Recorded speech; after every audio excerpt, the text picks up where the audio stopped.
Students, we will discuss about the important news. First news is regarding the economy के perspective से है। Students, economy के जो growth datas हैं उसके बारे में यहाँ पे मेंशन किया गया है कि प्रीवियस क्वार्टर के अंदर जो इकोनॉमिक सेक्टर के अंदर जो ग्रोथ है उसको किस तरीके से ऑब्जर्व किया गया और प्रीवियस क्वार्टर के जो ग्रोथ डाटाज हैं उसको कंपेयर किया गया है अर्लियर फेज के जो क्वार्टर्स हैं उसके साथ में। स्टूडेंट्स, अगर हम यूपीएससी के एग्ज़ाम के पर्सपेक्टिव से डिस्कस करें तो आप देखिए कि हमारे यूपीएससी के एग्ज़ाम के अंदर में कभी भी जो क्वार्टर बेसिस पे जो डाटाज है उसके रिगार्डिंग में जो क्वेश्चंस हैं वो नहीं पूछे जाते हैं।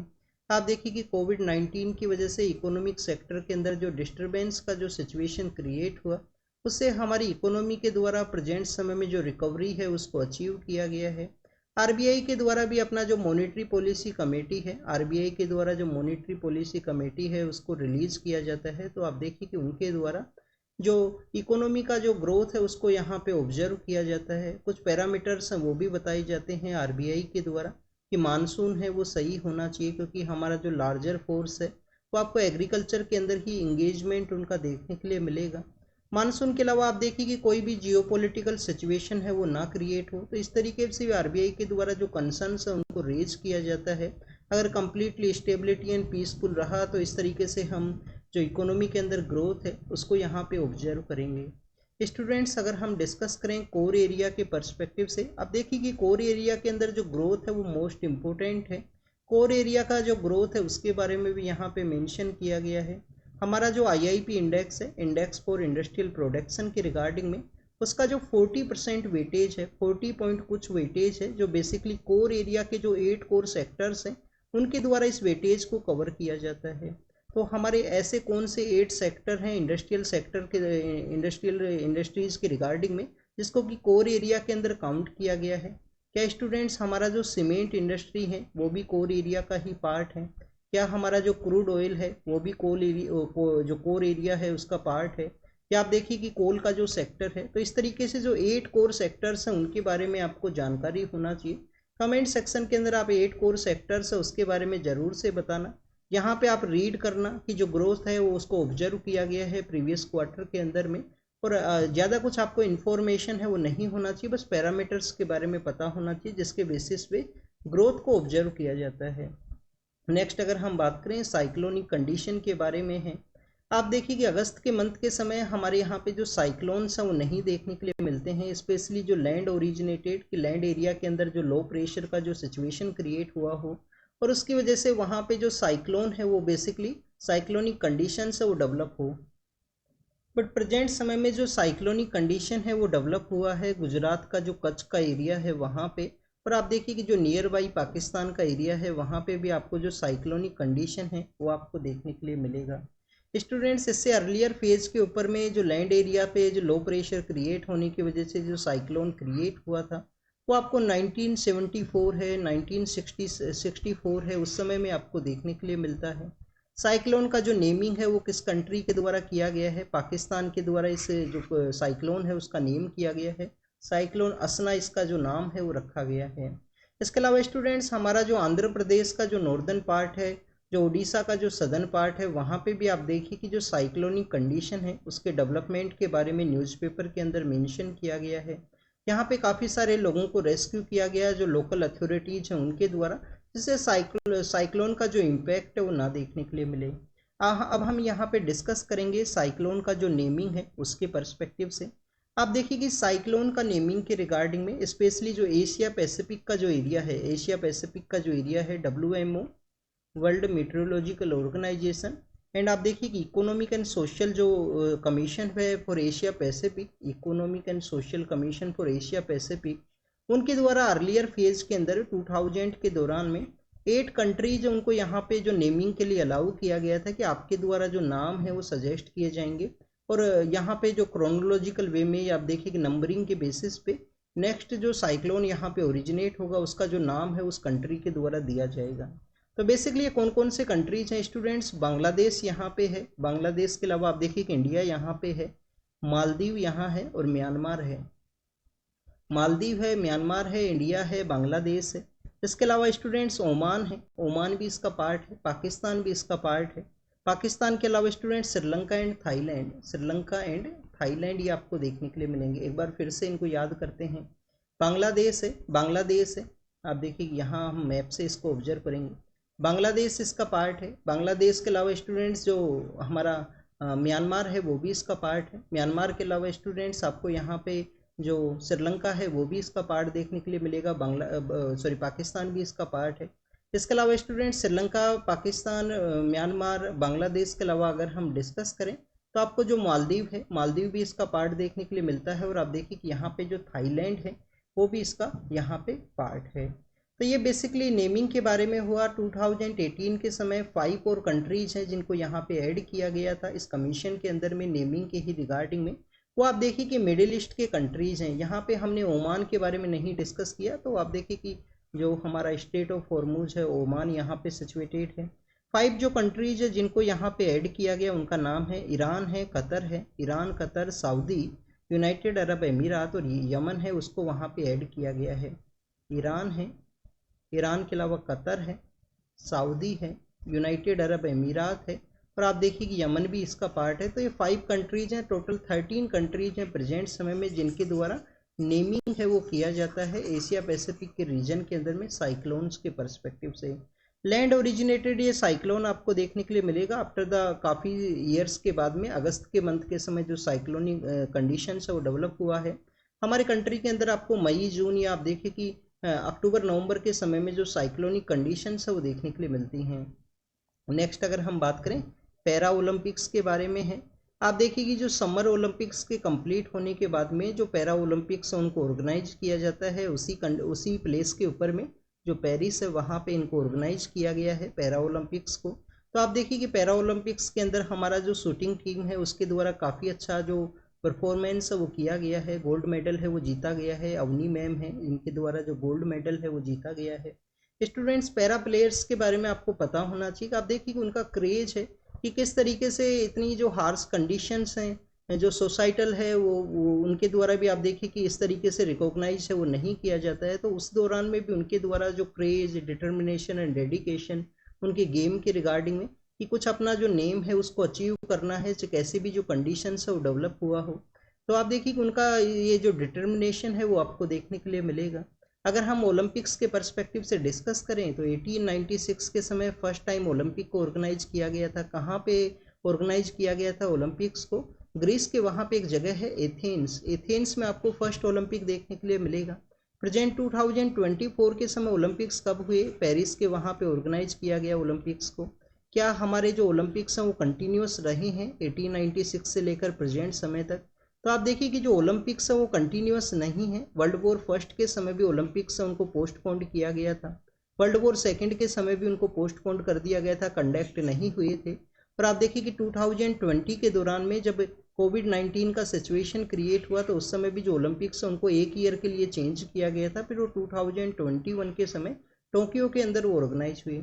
24 के कहाँ पे हुए? पेरिस के अंदर में। फर्स्ट इंडियन पर्सन कौन है इंडिपेंडेंट इंडिया का? केडी जादव हैं, जिनको कि रेसलिंग के अंदर मिला था, ओलंपिक के अंदर मेडल है।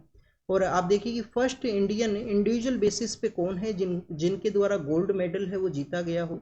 2008 के समय अभिनव बिंद्रा सर हैं। अभिनव बिंद्रा सर भी शूटिंग से ही रिलेटेड हैं।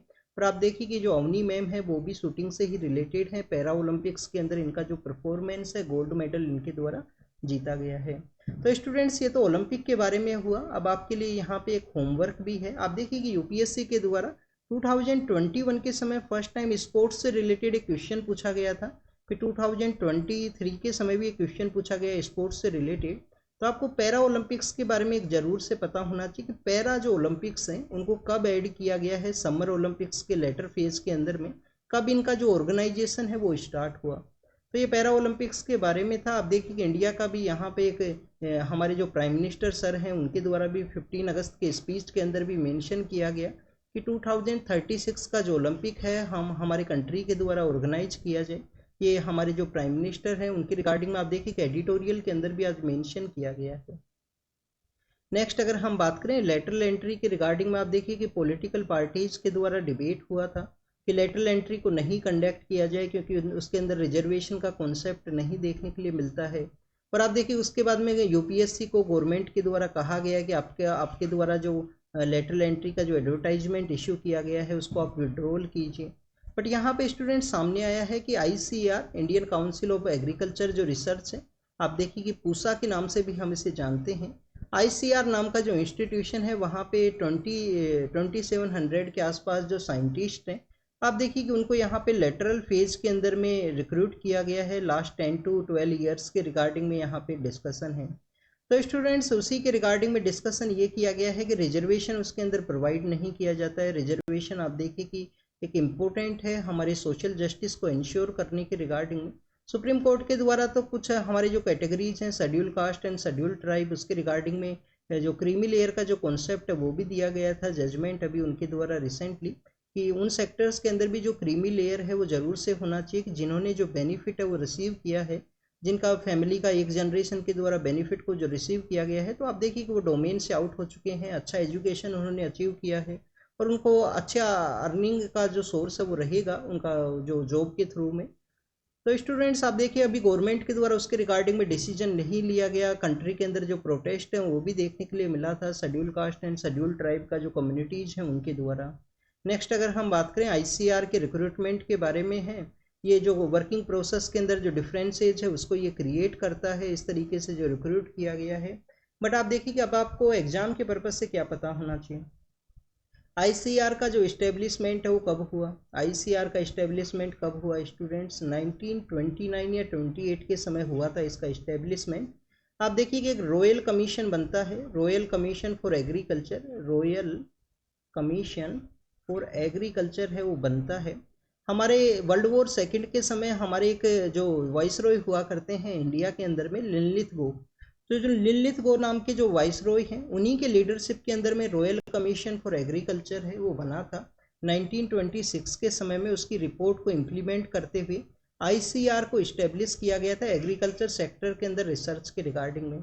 अब आपको एक और यहाँ पे पता होना चाहिए कि ICAR के अंदर हमारे जो एग्रीकल्चर साइंटिस्ट हैं उनके द्वारा काफ़ी कुछ वर्क किया जाता है।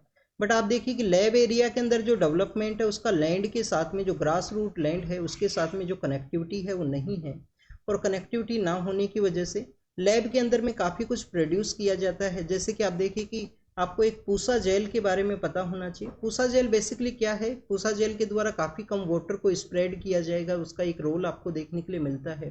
क्यों ना पूसा जेल को हमारे जो बुंदेलखंड का जो एरिया है जो कि वाटर डेफिसिट का एरिया है वहाँ पे उसको यूज किया जाए। बट आप देखिए कि लैब से लैंड का जो कनेक्टिविटी है वो काफ़ी कम होने की वजह से हमारे काफ़ी सारे जो एक्सपेरिमेंट्स हैं वो ग्रास रूट लेवल के ऊपर इम्प्लीमेंट नहीं हो पाते हैं। एग्रीकल्चर सेक्टर के अंदर ये एक प्रॉब्लम है कि एग्रीकल्चर सेक्टर आप देखिए कि इंडिया के अंदर में कोई प्रोफेशन की तरह आपको काफ़ी कम एरियाज़ के अंदर में एग्रीकल्चर है वो प्रोफेशन के रूप से देखने के लिए मिलेगा। एग्रीकल्चर हमारे यहाँ पे एज ए कल्चर के रूप से ऑब्जर्व किया जाता है। अगर हम बात करें रूरल एरियाज़ के रिगार्डिंग में, कि आप देखिए कि आप रूरल एरिया से बिलोंग करते हो, आपका एग्रीकल्चर लैंड है, तो आपका जो मेन ऑक्यूपेशन है, जो मेन वर्क है वो कोई डिफरेंट रहेगा। कंप्लीटली आपका एग्रीकल्चर के ऊपर जो डिपेंडेंस है वो नहीं देखने के लिए मिलेगी। उसके बिहाइंड के भी रीजंस हैं। एक तो लैंड होल्डिंग है वो काफ़ी कम है, हेरिडेटरी वे में जो लैंड का डिवाइड होना उसकी वजह से लैंड होल्डिंग है वो यहाँ पे रिड्यूस हुआ है हमारे कंट्री के अंदर में। एग्रीकल्चर से प्रोडक्टिविटी नहीं है। MSP का जो प्रॉपर वे में हर एक क्रॉप को MSP के अंदर में जो लीगलाइजेशन है वो आपको नहीं देखने के लिए मिलेगा। कुछ स्टेट्स के वहाँ पे इंफ्रास्ट्रक्चर काफ़ी अच्छा है एग्रीकल्चर सेक्टर के अंदर में, बट आप देखिए कि कंट्री के सभी एरियाज़ के अंदर जो इंफ्रास्ट्रक्चर है वो आपको सही नहीं देखने के लिए मिलेगा। तो ये भी कुछ ऐसे डिफरेंट कंसर्न्स हैं जो एग्रीकल्चर के रिगार्डिंग में हैं जिसको हमने यहाँ पे डिस्कस किया। नेक्स्ट अगर हम बात करें कैबिनेट सेक्रेटरी के बारे में है, TV सोमनाथन सर हैं, उनके द्वारा कैबिनेट सेक्रेटरी या आप देखिए कि जो हाईएस्ट ब्यूरोक्रेट का जो पोजीशन है उसके जो चार्जेज हैं वो लिए गए हैं। तो आप देखिए कि सिविल सर्विस बोर्ड को जो हेड किया जाता है कैबिनेट सेक्रेटरी के द्वारा। जिस तरीके से सेंटर के अंदर में आपको कैबिनेट सेक्रेटरी देखने के लिए मिलता है, स्टेट के अंदर में जो हाईएस्ट ऑफिसर हुआ करता है ब्यूरोक्रेसी का उसको हम किस नाम से जानते हैं, चीफ सेक्रेटरी के नाम से। जो चीफ सेक्रेटरी हैं आप देखिए कि इनका जो क्वेश्चन है 2016 का जो प्रीलिम्स है उसके अंदर पूछा गया था चीफ सेक्रेटरी के रिगार्डिंग में। नेक्स्ट अगर हम डिस्कस करें PM श्री योजना एंड समग्र शिक्षा जो अभियान है उसके फंड की रिगार्डिंग में हमारे तो एग्जाम के पर्पज से क्या है, PM श्री के बारे में आपको पता होना चाहिए, समग्र शिक्षा जो अभियान है उसके बारे में आपको पता होना चाहिए। स्टूडेंट्स PM श्री योजना क्या है, प्रधानमंत्री पीएम श्री योजना का जो बेसिक मैंडेट है वो यही था कि हमारे जो स्कूल हैं, स्कूल फॉर राइजिंग इंडिया के रूप से सेटअप करने हैं। प्रधानमंत्री school for the rising India, school for the rising India के रूप से हमको यहाँ पे इस्टेब्लिश करने हैं। आप देखिए कि ऐसे मॉडल स्कूल्स उनको बनाना है। 14,600 के आसपास कुछ मॉडल स्कूल्स उनको डेवलप करने के बारे में था कि पीएम श्री के थ्रू इन स्कूल्स को मॉडल स्कूल के रूप से जब डेवलप किया जाएगा तो दूसरी जो स्कूल हैं एज ए चैलेंज के रूप से उनके द्वारा भी जो इम्प्रूवमेंट है वो किया जाएगा उनके स्कूल के इंफ्रास्ट्रक्चर के अंदर में, टीचर्स का जो टीचिंग क्वालिटी है उसके रिगार्डिंग में। तो ये आप देखिएगा और भी काफ़ी कुछ एरियाज़ हैं, जैसे इंफ्रास्ट्रक्चर हो प्रॉपर, वहाँ पे बच्चों को समझाया जाए स्कूल के रिगार्डिंग में, और स्कूल का जो एक्सेसिबिलिटी है वो भी इम्प्रूव हो। तो ये पीएम श्री स्कीम है जो बेसिकली मॉडल स्कूल्स के डेवलपमेंट के बारे में है। सेंट्रल स्पॉन्सर स्कीम है, सेंट्रल सेक्टर नहीं है, सेंट्रल स्पॉन्सर है। समग्र शिक्षा अभियान क्या है? समग्र शिक्षा अभियान आप देखिए कि 3 जो स्कीम है उनके मर्जर के थ्रू ये क्रिएट हुआ था। हमारा सर्व शिक्षा अभियान है, सर्व शिक्षा अभियान है जो बेसिकली बेसिक एजुकेशंस के रिगार्डिंग में है कि सभी को जो शिक्षा है वो ग्रांट करना है, सर्व शिक्षा अभियान। राष्ट्रीय माध्यमिक शिक्षा अभियान है कि जो हमारा सेकेंडरी लेवल के जो एजुकेशन है उसको मॉनिटर करने के रिगार्डिंग में, और टीचर एजुकेशन, इन 3 पैरामीटर्स को मर्ज करते हुए सर्व शिक्षा अभियान है वो आपको देखने के लिए मिलेगा। रॉयल कमीशन, आईसीआर, इन सभी के बारे में हमने डिस्कस किया। नेक्स्ट अगर हम बात करें तो आप देखिए कि नेट बोरोइंग का जो सीलिंग है वो जो लगाया गया था केरल के ऊपर में, केरल के द्वारा ओरिजिनल सूट के थ्रू, ओरिजिनल जो ज्यूरिसडिक्शन है उसके थ्रू कहाँ पे पहुँचा गया? सुप्रीम कोर्ट के अंदर में। तो सबसे पहले तो आपको ओरिजिनल जो ज्यूरिसडिक्शन है उसके बारे में पता होना चाहिए। ओरिजिनल ज्यूरिसडिक्शन क्या है? आर्टिकल 131, आर्टिकल 131 अगर आपको ये नहीं पता है ओरिजिनल ज्यूरिसडिक्शन क्या है, सुप्रीम कोर्ट का जो चैप्टर है, आपका जो पॉलिटी का बुक है उससे जाके रीड कीजिए ओरिजिनल ज्यूरिसडिक्शन के बारे में। आर्टिकल 131 आप देखिए ये सुप्रीम कोर्ट के अंदर ओरिजिनली ये केसेज हैं वो अप्रोच करेंगे। यहाँ पे किसी अपील के थ्रू नहीं आना होता है, डायरेक्टली आप सुप्रीम कोर्ट के अंदर अप्रोच करोगे। आर्टिकल 131 बताता है कि हमारे यहाँ पे जब भी किसी 2 स्टेट्स के अंदर कन्फ्लिक्ट होता है तो सुप्रीम कोर्ट के लिए अप्रोच करेंगे। स्टेट और स्टेट्स में कन्फ्लिक्ट है, सपोज कीजिए कोई भी 2 स्टेट है, मध्य प्रदेश और राजस्थान का कोई कन्फ्लिक्ट है, तो डायरेक्टली सुप्रीम कोर्ट के अंदर अप्रोच करेंगे, किसी हाई कोर्ट के अंदर वो अप्रोच नहीं करेंगे। क्यों नहीं करेंगे? क्योंकि हाँ आप देखिए हाई कोर्ट तो हर एक स्टेट के अंदर डोमेन के अंदर में है, तो न्यूट्रलिटी को अचीव करने के लिए जो हाईएस्ट कोर्ट है, न्यूट्रलिटी को अचीव करने के लिए जो हाईएस्ट कोर्ट है सुप्रीम कोर्ट, वहाँ पे अप्रोच किया जाएगा। इसके अलावा स्टूडेंट्स ये तो आप देखिए कि स्टेट्स का कन्फ्लिक्ट हुआ, सेंटर और स्टेट का जो कन्फ्लिक्ट है, यहाँ पे नेट बोरोइंग का जो सीलिंग को इम्पोज किया गया है, नेट बोरोइंग का जो सीलिंग है उसको लगाया गया है केरल के रिगार्डिंग में। तो आप देखिए कि उनके द्वारा अप्रोच किया गया है सेंटर के साथ में, कोई उनके जो डिफरेंसेज हैं उसी के रिगार्डिंग में। तो ये बेसिकली यहाँ पे सेंटर स्टेट का कन्फ्लिक्ट हो, सेंटर स्टेट का जो कन्फ्लिक्ट हो तो वो अप्रोच करेंगे। आपका जो आर्टिकल 32 के थ्रू जो फंडामेंटल राइट का जो वायलेशन है, जब भी आप सुप्रीम कोर्ट के लिए अप्रोच कर सकते हो, आप हाई कोर्ट के लिए भी अप्रोच कर सकते हो।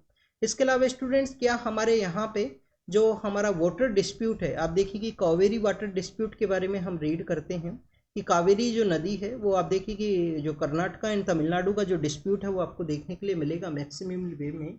तो क्या वाटर डिस्प्यूट के रिगार्डिंग में भी हम ओरिजिनल ज्यूरिसडिक्शन के थ्रू पहुंच सकते हैं?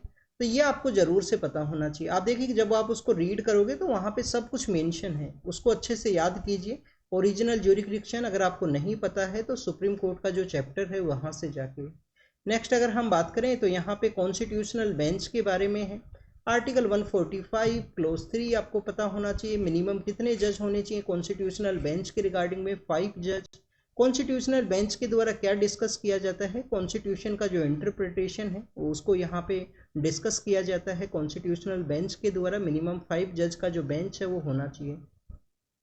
नेट बोरोइंग का जो सीलिंग है वो क्या है कि सेंटर के द्वारा हमारे यहाँ पे जो फाइनेंस और डिसेंट्रलाइज वे में है, बट सेंटर के द्वारा कुछ रेस्ट्रिक्शंस वो इम्पोज किए जाते हैं। आर्टिकल 293 यहाँ पे स्टेट्स के द्वारा अप्रोच किया गया है उनकी जो फाइनेंशियल सिचुएशन है, या आप देखिए कि उनका जो यहाँ पे वैक्यूम है लो के रिगार्डिंग में आर्टिकल 293 के थ्रू में जो financial borrowing by the state के रिगार्डिंग में मेंशन करता है।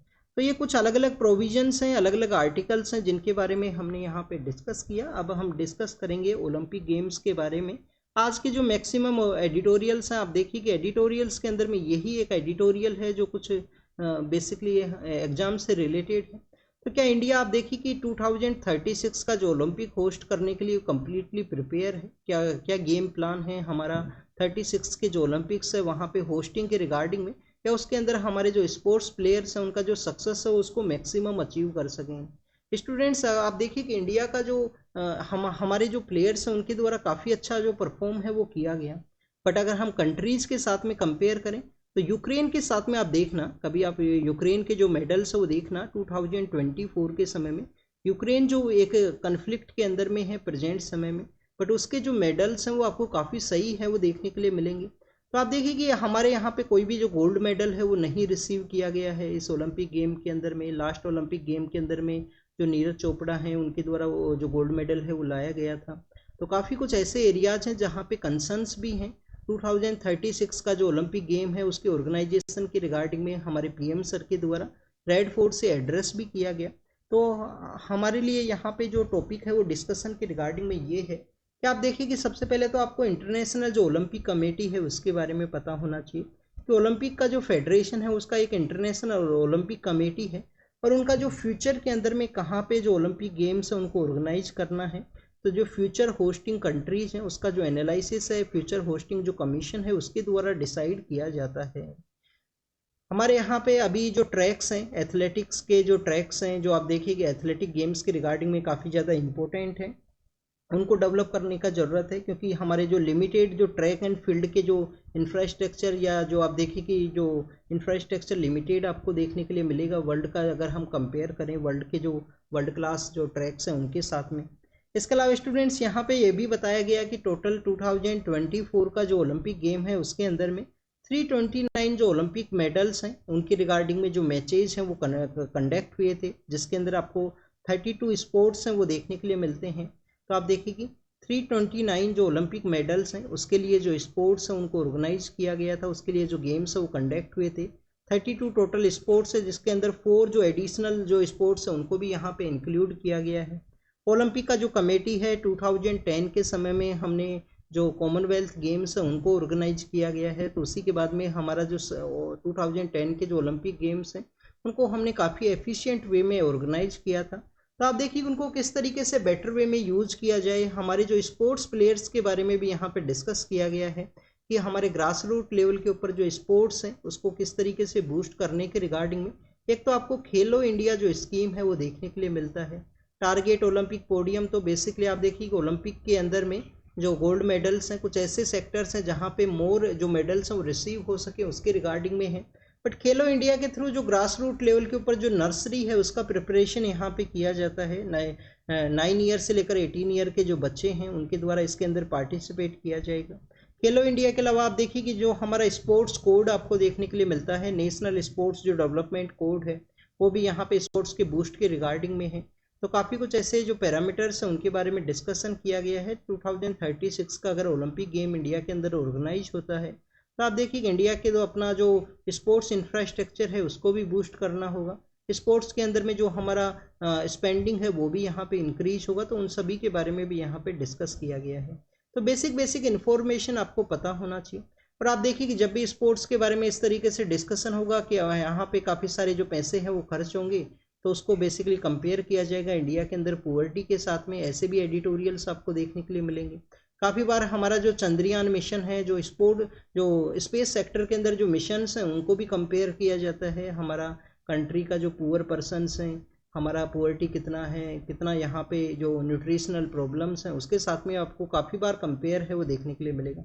बट आप देखिए कि बोथ आर डिफरेंट सेक्टर्स हैं, अलग अलग सेक्टर्स हैं। हमें अगर हम कम्प्लीटली ऐसा सोचें कि हम एक बार हम पुअर्टी है उसको जीरो पे अचीव करेंगे, उसी के बाद में हम ऐसे सेक्टर्स के अंदर में हम जो वर्क है उसको कैरी आउट करेंगे, तो आप देखिए कि इसके रिगार्डिंग में आपको प्रोफेसर पी साईनाथ है, शायद प्रोफेसर हैं या नहीं है ये मेरे को पता नहीं, पी साईनाथ का एक बुक है everyone loves a good road, उसके रिगार्डिंग में उनके द्वारा डिस्कस किया गया है कि उड़ीसा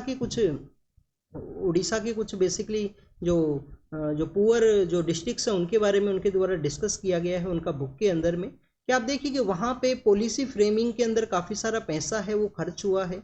बट वहाँ के लोगों को इस तरीके से अगर वो डायरेक्टली मनी डिस्ट्रीब्यूट किया जाता तो एक पर्सन के पास में काफ़ी सारा जो मनी है वो देखने के लिए मिलता है।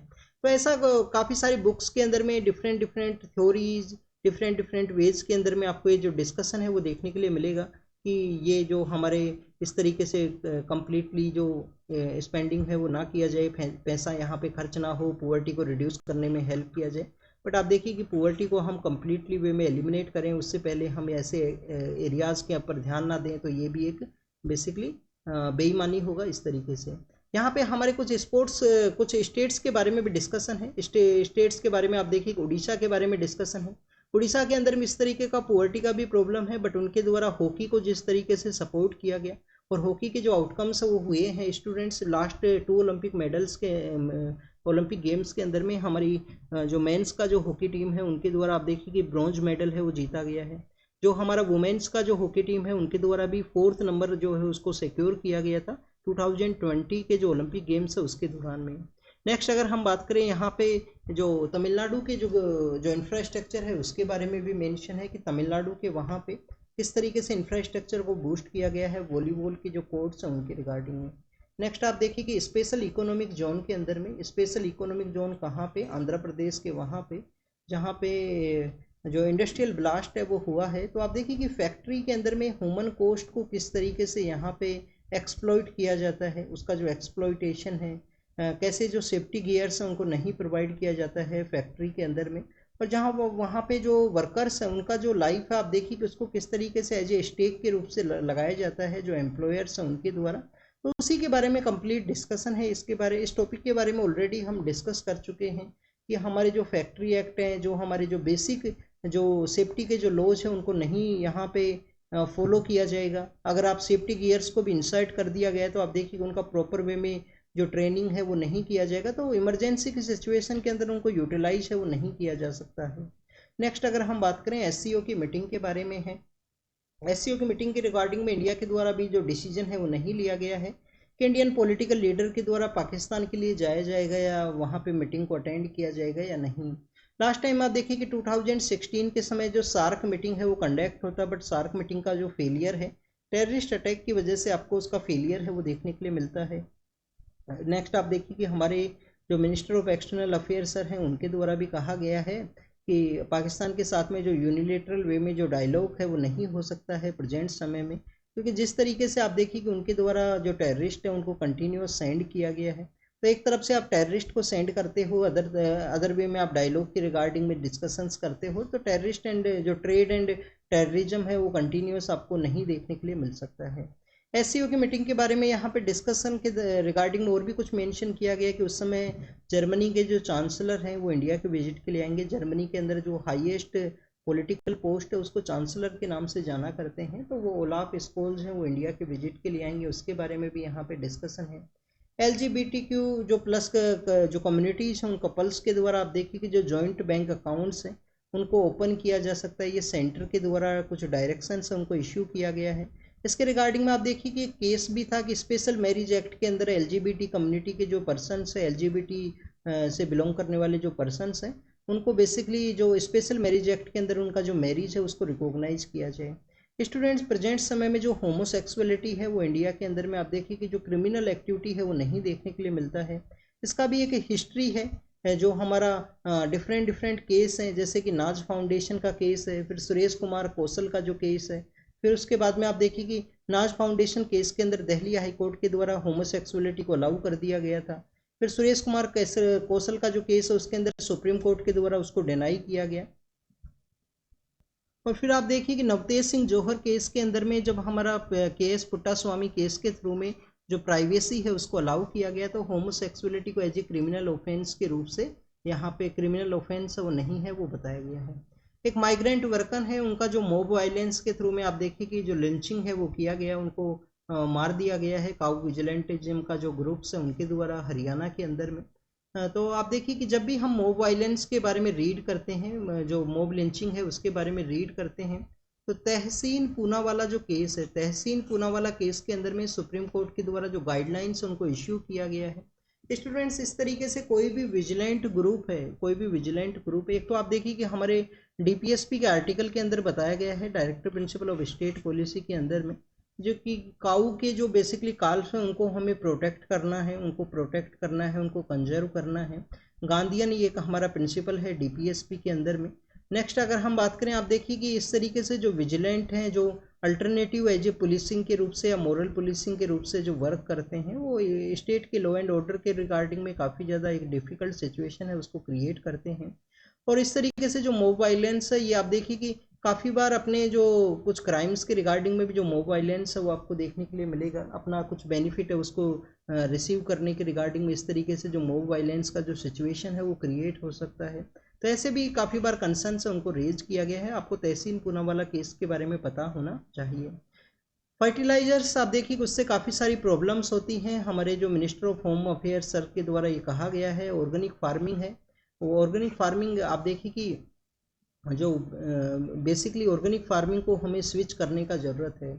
स्टूडेंट्स हमारा फर्स्ट ऑर्गेनिक स्टेट कौन है? सिक्किम हमारा फर्स्ट ऑर्गेनिक स्टेट है। ऑर्गेनिक फार्मिंग के बारे में जब भी हम रीड करते हैं, दो सर्टिफिकेट आपको पता होना चाहिए। एक तो आपको PGS participatory guarantee, PGS India participatory guarantee scheme है, पीजीएस इंडिया का जो सर्टिफिकेट है वो पता होना चाहिए। एनपीओपी का जो सर्टिफिकेट है उसके बारे में पता होना चाहिए।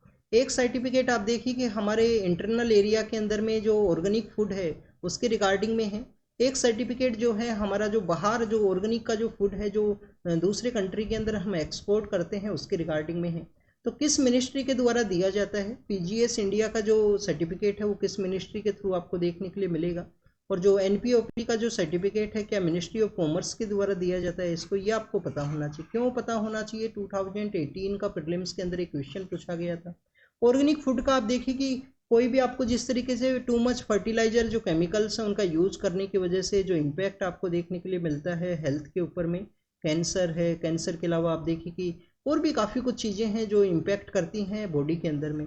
जैसे कि आप देखिए कि जब भी हम पंजाब के बारे में रीड करते हैं तो पंजाब के अंदर एक रीजन है भटिंडा। तो भटिंडा के अंदर में आप देखिए कि टू मच जो केमिकल्स हैं, जो फर्टिलाइजर्स हैं, उनका यूज़ किया गया। तो वहाँ का जो वाटर है वो किस तरीके से कंटामिनेटेड है आज से 10 ईयर पहले। अभी तो आप देखिए कि रिकवरी फेज के अंदर में काफ़ी कुछ वहाँ पे किया गया है। तो उस किस तरीके से वो कंटामिनेटेड है वहाँ पे, किस तरीके से जो कैंसर के जो पेशेंट्स हैं वो इंक्रीज हुए हैं, उसके रिगार्डिंग में भी काफ़ी बार आपको न्यूज़ रिपोर्ट्स के अंदर वो देखने के लिए मिलेगा। तो ये फर्टिलाइजर्स के स्विच करने के बारे में बताया, ऑर्गेनिक फूड के बारे में। एंड ऑर्गेनिक जो स्टेट्स हैं, सिक्किम है फर्स्ट इंडिया का, पीजीएस इंडिया का किस मिनिस्ट्री के अंडर में है, एनपीओपी किस मिनिस्ट्री के अंदर है। 2018 का प्रीलिम्स के अंदर एक क्वेश्चन पूछा गया था, आपको इसके बारे में पता होना चाहिए। अब हम डिस्कस करेंगे वर्ल्ड के पर्सपेक्टिव से। इसराइल के द्वारा वेस्ट बैंक के अंदर अटैक किया गया, कुछ लोगों का डेथ हुआ, एग्जाम के पर्पज़ से नहीं इम्पोर्टेंट है।